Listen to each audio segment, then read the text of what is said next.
Dieser Film erzählt von einer großen Liebe. Eine Liebe größer als der Tod. Sie wollten gemeinsam bis in den Tod gehen. Und das ist natürlich eine Liebe, von der man sich natürlich wünscht, dass man die für sich auch findet. Ida und Isidor Strauß, beide im heutigen Rheinland-Pfalz geboren und als Kinder nach Amerika ausgewandert, kamen beim Untergang der Titanic ums Leben. Dabei hätten beide einen sicheren Platz in einem Rettungsboot gehabt. Aber sie verzichteten. Freiwillig. Wir beleuchten in diesem Film diese ungewöhnliche Liebesgeschichte. Dafür besuchen wir auch einen Urenkel der beiden in New York.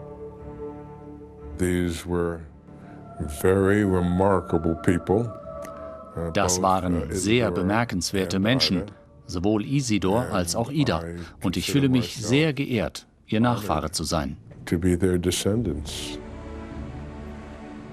Dieser Film berichtet auch über den großen Erfolg der Familie Strauß. Sie haben das angeblich größte Kaufhaus der Welt erschaffen. Ein Film über rheinland-pfälzische Auswanderer, die auf dem Gipfel ihres Erfolges waren und auf der Heimreise in ihre neue Heimat New York.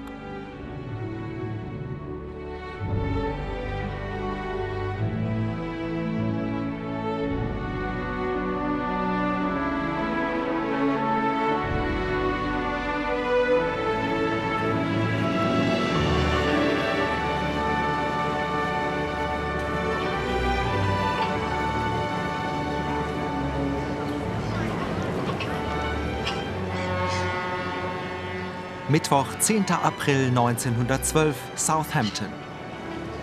Gleich läuft die Titanic aus. An Bord mehr als 2200 Menschen.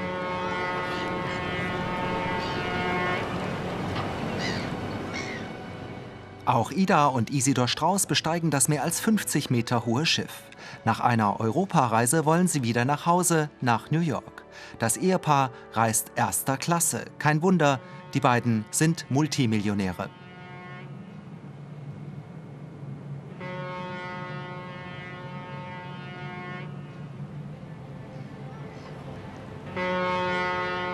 Aber es wird ihre letzte Reise. Das Hochzeitsbild von Ida und Isidor Strauß. Beide haben ihre Wurzeln im heutigen Rheinland-Pfalz. Isidor stammt aus dem pfälzischen Otterberg. Noch heute steht in der Hauptstraße sein Elternhaus. Das Haus wurde gerade renoviert. Innenaufnahmen waren leider nicht möglich. Der Mann im Versicherungsbüro kennt die Wohnungen aber ziemlich gut. Sie sind zum Teil mit Originalputz noch erhalten worden. Also aus, ich glaube, 1740 ist das Haus gebaut.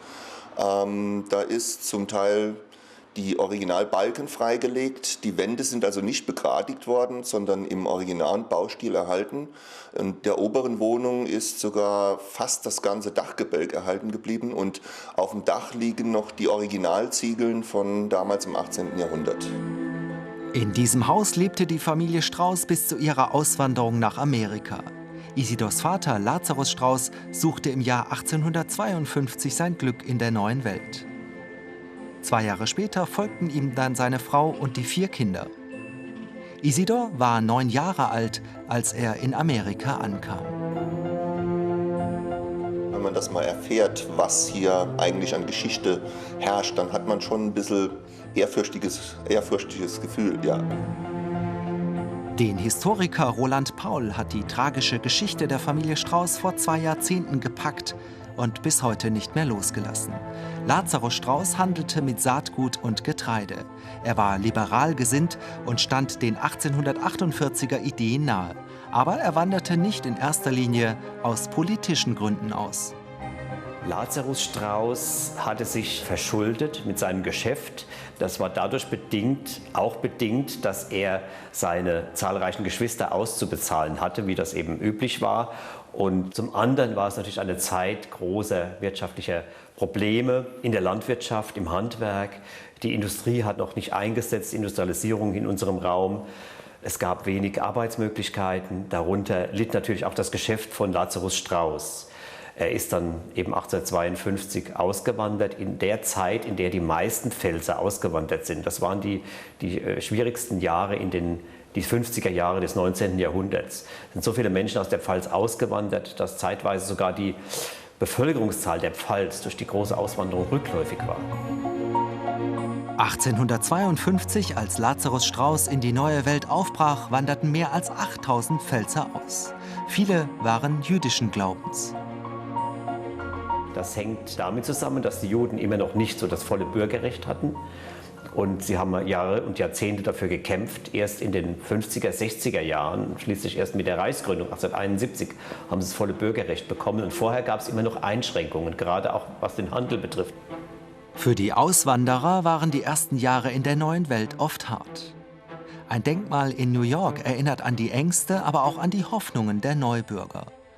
Auch auf Ellis Island machen Bilder und Ausstellungsstücke den Start in der neuen Welt lebendig.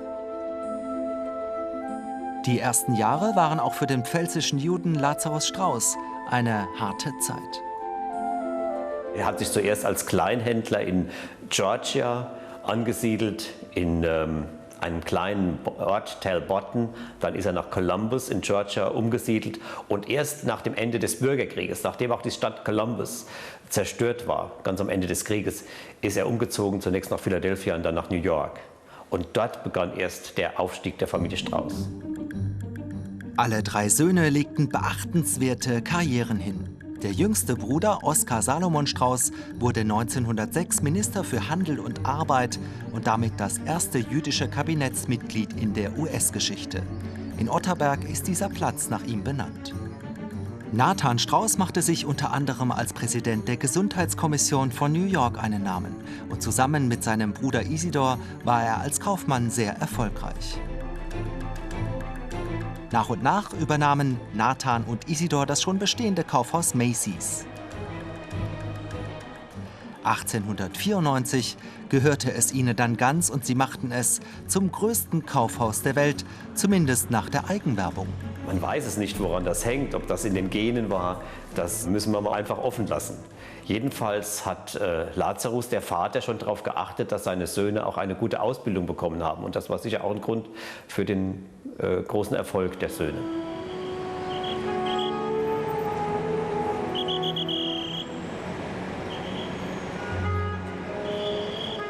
An einem Eingang des New Yorker Kaufhauses erinnert noch heute ein Denkmal an die beiden bekanntesten Familienmitglieder, die auf der Titanic starben.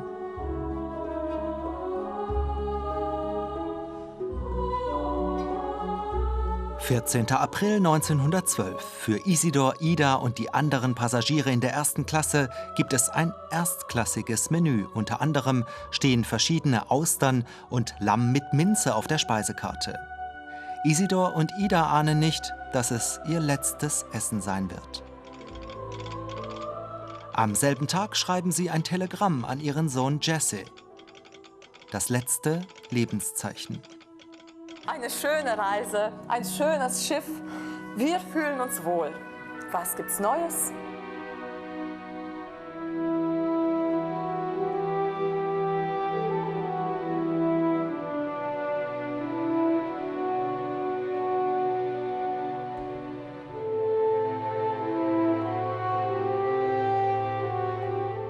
Ida Strauß. Am 6. Februar 1849 kommt sie in Worms auf die Welt. An der Stelle des Geburtshauses steht heute dieses Gebäude. Im Wormser Stadtarchiv zeigt uns Stadtarchivar Gerold Bönnen die Geburtsurkunde von Rosalie Ida Blühn.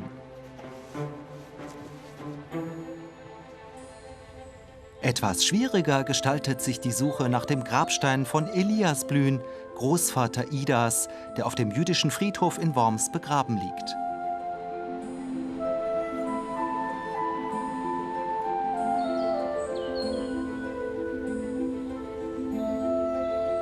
Der Stein ist da. Es ist halt nur so, dass der Friedhof 3000 Grabsteine umfasst und einen einzigen Stein zu finden, ist nicht so einfach.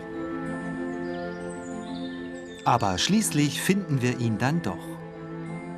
Der Handelsmann Elias Blühn starb 1824. Heute leben in Worms keine Nachfahren mehr von ihm, obwohl er 8 Kinder hatte. Denn sein Sohn Nathan, Idas Vater, war nicht der Einzige, der nach Amerika auswanderte. Natürlich verlässt niemand leichtfertig seine angestammte Heimat, zumal die Blühns, wie so viele jüdische Familien, ja über Jahrhunderte auch in Worms ansässig waren. Also die haben quasi wirklich ihre angestammte Heimat verlassen.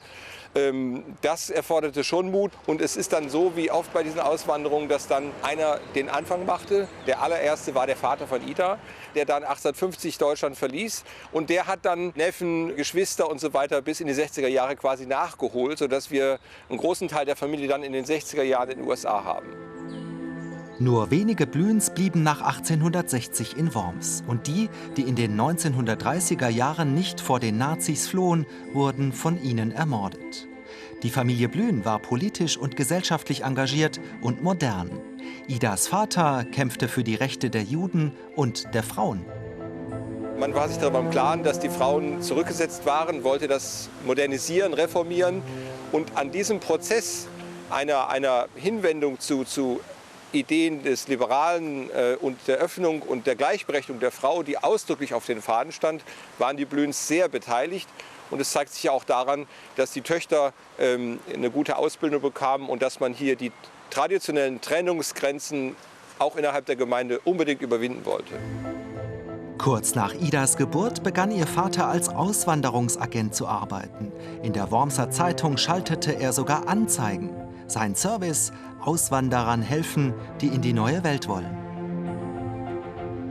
Es war ein durchaus gutes Geschäft, allerdings auch ein äußerst hart umkämpftes Geschäft, weil natürlich schon es Platzhirsche gab, Leute, die das schon gemacht haben. Und jeder Neuling, wie der Nathan Blühn, der dann da im Jahr 1849 diese Konzession erwarb, hatte es nicht leicht, weil eben eine ganze Reihe von Leuten schon dieses Geschäft beherrschten. Und das Interessante ist, dass wir aus dieser Anfangszeit seiner Tätigkeit doch eine Reihe von Hinweisen darauf haben, dass er ziemlich angefeindet wurde. Es gibt eine richtige Schlammschlacht in der Presse. Als Ida 1 Jahr alt war, wanderte die Familie selbst aus. In Amerika erfüllten sich die Blühns dann auch ihre Träume und brachten es zu etwas. Dass Idas Leben später auf einem Schiff enden würde, damals konnte das noch niemand ahnen. Das ist schon wirklich unglaublich tragisch. Das ist das einzige Wort, was einem dazu einfällt. Weil natürlich nach einem solchen erfüllten Leben mit einer solchen Geschichte und einem solchen Übermaß an Glück, sage ich jetzt mal, was Ehe, Kinder, Familie, Vermögen angeht, Erfolg, gesellschaftliche Anerkennung, sowas natürlich zutiefst tragisch ist, dass eine Familie, ein Ehepaar so den Tod findet. 14. April 1912. Die Katastrophe nimmt ihren Lauf. Komm, schnell. Warte, ich kann nicht mehr. Ja, komm, wir müssen los. Hier rum, ja, komm. In Deutschland gibt es keine Nachfahren von Ida und Isidor, mit denen ich über das Schicksal und die letzten Minuten sprechen könnte. Komm, komm hier.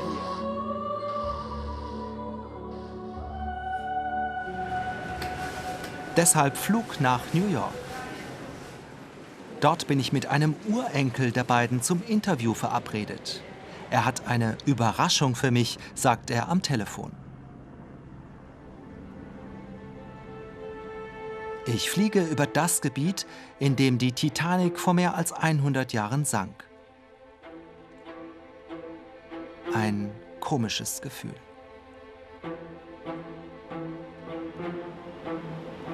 New York, die Stadt, in der Mitte des 19. Jahrhunderts auch Ida und Isidor landeten.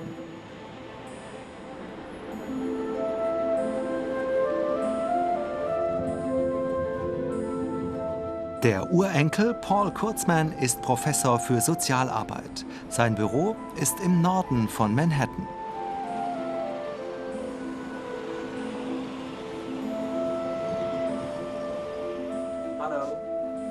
Hello. Hello. Nice to meet you, Paul Kurtzman.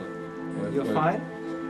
Was mich sofort berührt: Paul Kurtzman, Jahrgang 1938, hat eine ganz enge emotionale Verbindung zu seinen Urgroßeltern.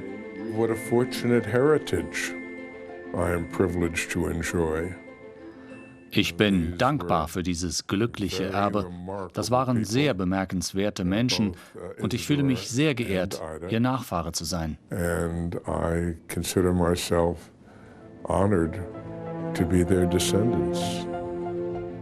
Das tragische Ende des Ehepaares war 2012 Vorlage für ein Broadway-Musical und auch für zahlreiche Filme.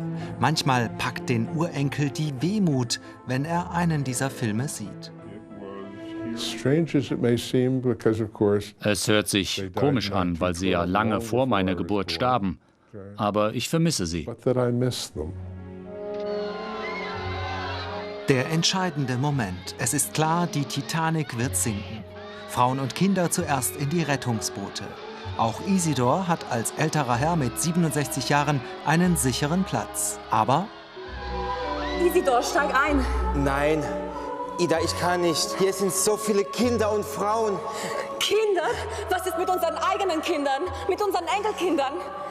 Ich weiß, aber die sind alt genug. Ich kann nicht. Sometimes I've been asked, ich wurde manchmal gefragt, würde ich dieselbe Entscheidung treffen wie mein Urgroßvater? Und meine Antwort lautet, ich weiß es nicht. Ich würde gerne denken, ja, aber es ist schwer zu sagen, ob man den Mut hätte, so zu handeln, wenn man selbst dem Tod gegenübersteht.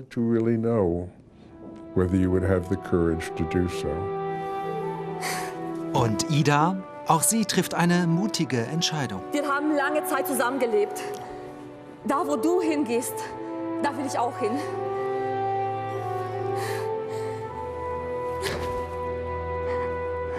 I certainly honor and respect Isidor's decision. Ich erkenne die Entscheidung meines Urgroßvaters an und habe Respekt davor.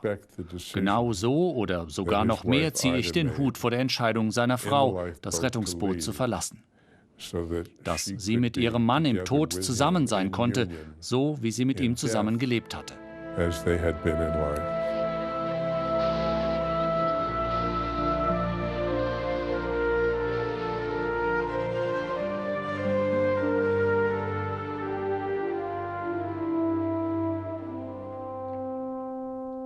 Dann waren mindestens noch 1000 Menschen, die in Schwimmwesten in dem eiskalten Wasser rumtrieben und um ihr Leben schrien und um Hilfe schrien. Und dieses Schreien dieser 1000 sterbenden Menschen ergab einen Ton, eben wie einen Sirenenton. Das war wohl das Schrecklichste beim ganzen Untergang, dieses Schreien der Menschen. My feeling was, my guess, I doubt. Mein Gefühl, meine Vermutung ist, Ida und Isidor haben nicht geschrien. Ich glaube, obwohl das nie jemand genau wissen wird, sie flüsterten sich kleine Liebesbeweise ins Ohr, als das Schiff sank. What we sometimes in English call sweet nothings to one another, as the ship went down and they went to an honorable death, arm in arm. Arm in Arm erlebten sie den Tod, wie sie ihr Leben zusammen gelebt hatten. As they had lived and experienced life together. 1500 Menschen sterben bei der Katastrophe. Das Wrack der Titanic wird erst mehr als 70 Jahre nach dem Untergang entdeckt.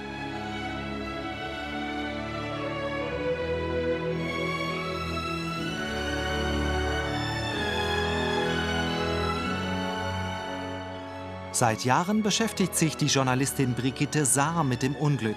Die Story von Ida und Isidor berührt auch sie. Das, was uns an dieser Geschichte allen so ans Herz geht, ist so diese perfekte Liebe, die diese zwei gehabt haben. Die sind zusammen alt geworden, die haben zusammen ihr auch wirtschaftliches Imperium aufgebaut.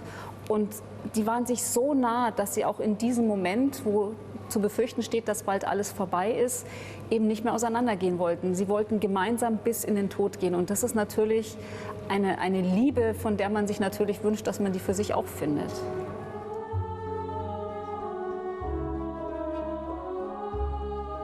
Ende der 90er Jahre war Brigitte Saar bei einem Tauchgang in einem U-Boot mit dabei. Tausende Gegenstände, auch ganz persönliche, sind bislang bei mehreren Expeditionen an die Oberfläche geholt worden.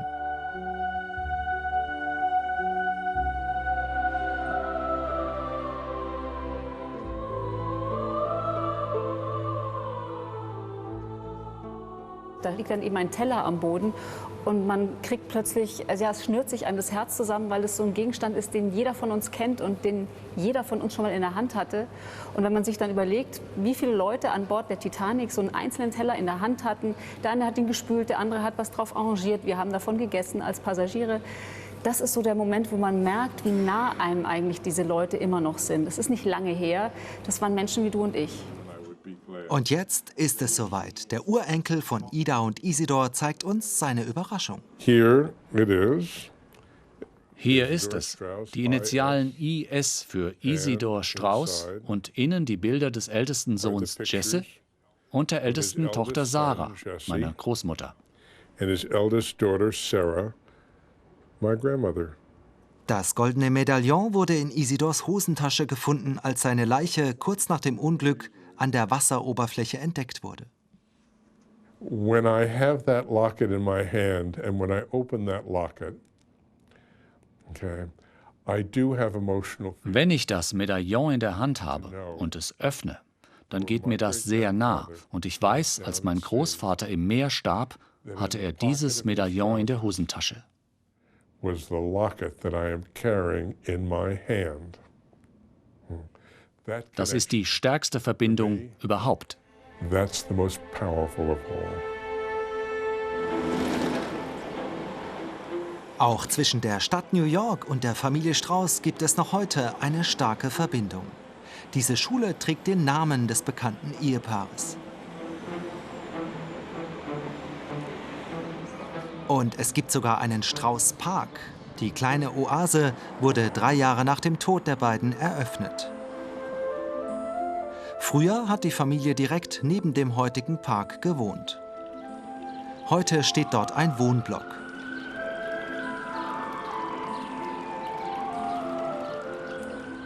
Der Park liegt am nördlichen Broadway in Manhattan. Wir sind gleich mit Joan Adler von der Historischen Gesellschaft der Familie verabredet. Sie weiß alles über den Park und die Familie Strauss.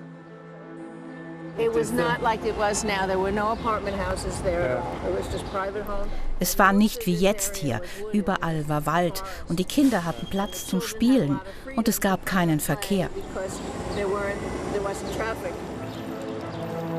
Die Statue in dem Park schaut wehmütig aufs Wasser.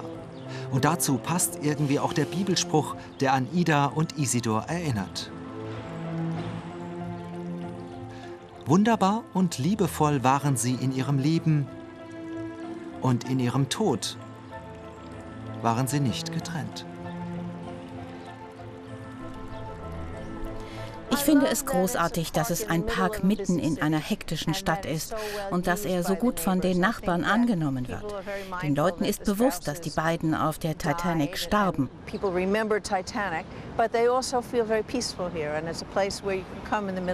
Aber die Menschen finden hier gleichzeitig auch ihre Ruhe und Frieden. Ich glaube, Isidor und Ida würden diesen Ort lieben. In ihrem Büro in Smithtown auf Long Island hat Joan Adler mehrere Kisten voll mit Unterlagen, Fotos und Zeitungsausschnitten über die Familie Strauss. Wir erfahren, dass Isidor Strauss ein Jahr lang Abgeordneter des amerikanischen Kongresses war. Er bekleidete zudem zahlreiche Ehrenämter. Und in der Geschäftsleitung des bekannten Kaufhauses setzte die Familie Strauss neue soziale Maßstäbe. Wohl auch deshalb haben die damaligen Mitarbeiter von sich aus Geld für die Erinnerungsplakette gesammelt, um an ihren beliebten Chef und seine Frau zu erinnern.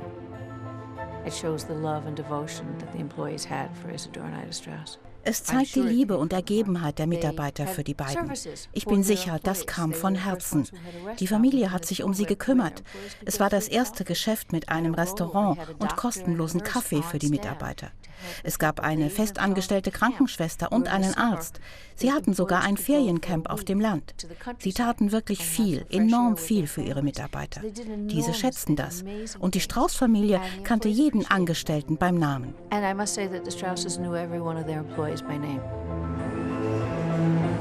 Heute haben die Strauß-Nachfahren bei Macy's nichts mehr zu melden.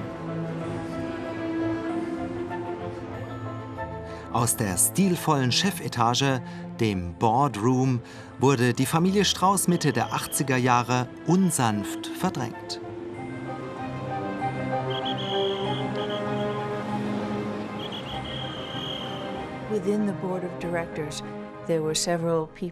In der Chefetage gab es einige Leute, die klammheimlich Anteile aufkauften, bis sie die Mehrheit hatten. Und dann haben sie gesagt, wir sind drin, ihr seid draußen. Das war eine schwere Zeit. Die Familie war deswegen verbittert. Heute gibt es keine Familienmitglieder mehr bei Macy's und viele kaufen deshalb auch dort nicht ein. Joan Adler selbst ist nicht mit der Familie verwandt. Aber weil sie schon seit Jahren für die Historische Gesellschaft arbeitet, spürt die bodenständige Frau eine Art Seelenverwandtschaft.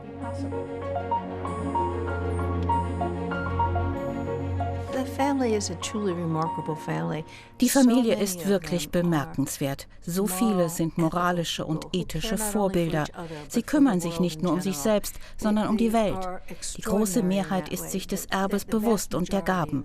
Und ich bin froh und dankbar, dass ich das weitergeben darf.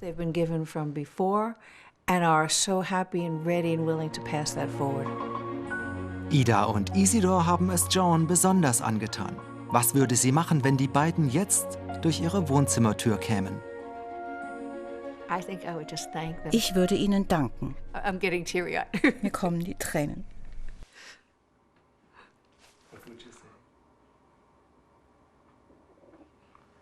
It's terrible. Sie haben mein Leben bereichert und ich würde ihnen für dieses Vermächtnis danken.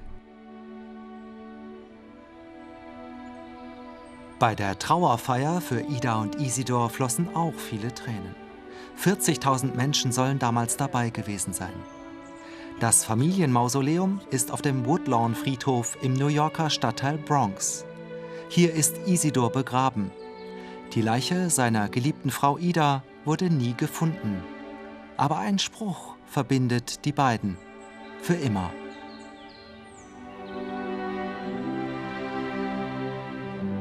Viele Wasser können die Liebe nicht löschen.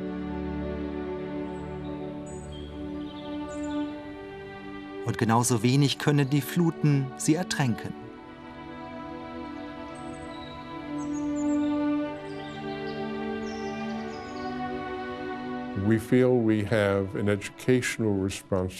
Wir haben einen Erziehungsauftrag, für kommende Generationen das am Leben zu erhalten, was wir von den Mitgliedern der Familie Strauß gelernt haben. Von ihrem Leben und von ihrem Tod. Die beiden Auswanderer, Ida und Isidor, haben in der alten und der neuen Welt deutliche Spuren hinterlassen. Und sie haben mehr als 200 Nachfahren. Ein Baum des Lebens, der auch heute noch immer weiter wächst. Und das goldene Medaillon? Es ist in der Familie und es wird auch in der Familie bleiben. Ich werde es an meine Kinder weitergeben, so wie es an meine Mutter weitergegeben wurde. Es wurde noch nie in einer Ausstellung gezeigt. Die Vorstellung, die ich nicht bei mir habe, macht mir Angst. Es ist so wertvoll. Jemand hat mal gefragt, was würde es kosten, es zu versichern? Ich weiß es nicht. Für mich ist es unbezahlbar.